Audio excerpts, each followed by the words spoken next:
Hi everyone, I'm going to run you through the template customizer feature.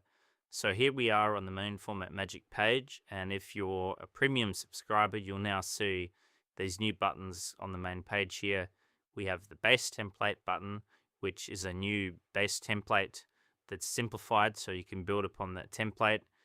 We have the My Custom Templates button, which shows the templates that you've created, and these will be pre-selected for you for when you're creating a document. And then the Create New Template button here to go through the template customizer. And I'll just show you in the documents list here. All of the documents also have a pencil icon on them that you can click on, which will take you straight through to the customizer for that particular template. So let's go through to the template customizer now.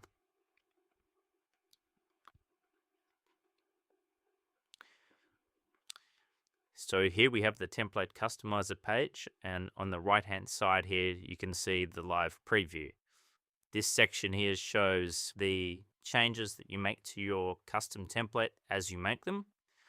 And on the left hand side here we have the template customizer panel, and that will show all of the different features and elements available within this custom template that can be modified.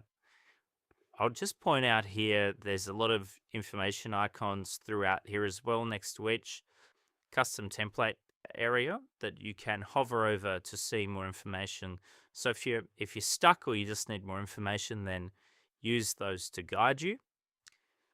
The first thing we need to do is choose the base template to customize. So we go to the picker up here, and we have our already customized templates showing, and then the base template, the simplified base template that can be built upon.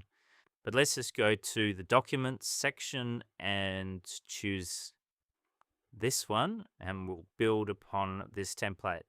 So next we just give it a name, and now we're ready to start customizing. Now we can begin customizing our template, and we can do that very easily and simply in the template live preview here. So if we want to customize the heading 1 style, we just click on the heading 1 style and we can modify its color. In the quick editor here, we can modify the font size, make that larger. We can change the font itself, and all of those things all very easily and quickly through just the quick editor here. Just point out as well, you can also use the hex value for the color as well if you already know your style colors, or the RGB value in the exploded view there. So once we've gone through in the quick editor and changed the colors, etc., that we want, we can just click Save Template, and away we go. We've very quickly and easily modified this template based on our custom brand colors. But if we want more control, then that's what this site, the customizer panel, is for, and I'll run you through that next. Let's have a look at the customizer panel now. As you can see, it's currently selected on the body text, so we'll just clear that selection, and that will give us access to all of the different variables that we can modify. So as you'll see here, we can modify the header and footer. We can do the table styling, all the table styling variables there, the page numbers, etc. So the customizer panel has access to every single variable that is customizable in the template, as opposed to the quick edit bar only showing a small number of different features that can be customizable. So this is your go-to for the bigger edits and truly customizing your template. Let's do a quick run through of customizing this template in the format magic colors and styles. So I'll click on heading 1 here, and we'll just revert that back to white, and we want the font to be red botto. Now I want to change the decorative element for this heading 1 style, so I click on it, and then I want to go into the customizer panel here and change the background gradient, which I want to be black. So on the left hand side, background gradient start black, and then I'm just going to have a guesstimate here, the background gradient end for the format magic green. That looks about right. So there's heading 1 that I've done. Now we'll go on to the body text. Maybe I want that to be 11 and change all the body text to size 11. Heading level 2 now. Let's do the same again. We'll do guesstimate at the Format Magic green, and we'll modify the little element there on the left to make that black, the decorative element. For heading level 2, perfect. Now the hyperlink styling, we'll go a bit of a green color for that. There we go. And heading level 3, finally, we'll go a black for the heading level for the main heading, and then the decorative center element, we'll make that more of the Format Magic green, and then the outer color, I believe that is, there we go, we'll make that black. And then the border color, it's got an underline there, as you can see in the customizer, we'll make that black as well.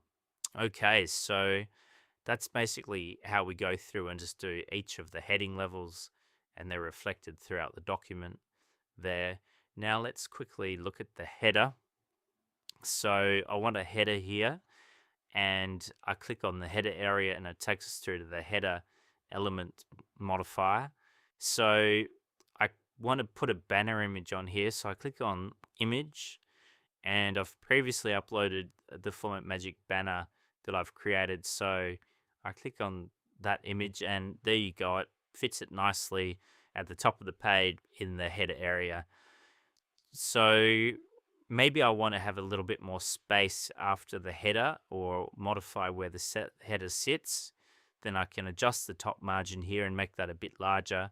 So 1.1 inches, and I now have a bit more space between the top of my banner and the body text, or the heading 1 header there. And supposing maybe the header isn't quite sitting nicely at the very top of the page, I can adjust the position of it by clicking the positional element here as well. So very easily at a repeating header. Now we'll just quickly go down and look at the footer. So same again with the footer. If I just want text there, I can write footer text, more footer text, and it's sitting a little bit high on the page there, so I can just adjust the position here to move it down a little bit, and now it's sitting exactly where we want it to sit on the footer. So I just keep running through the template and modifying each piece, and then when I'm done and I'm happy with how it looks there, I click Save Template, which now saves it to my account storage, and I can click to go through to the main page. And now that I've customized a template, it will now appear in the My Custom Templates list, and it will be the default template for all future documents that I format with Format Magic. Or I can choose one of the other templates, or I can go back and, if I want to use one of the regular documents, choose one of the regular documents here. Well, that's about everything. Thanks for watching, and thanks for your support.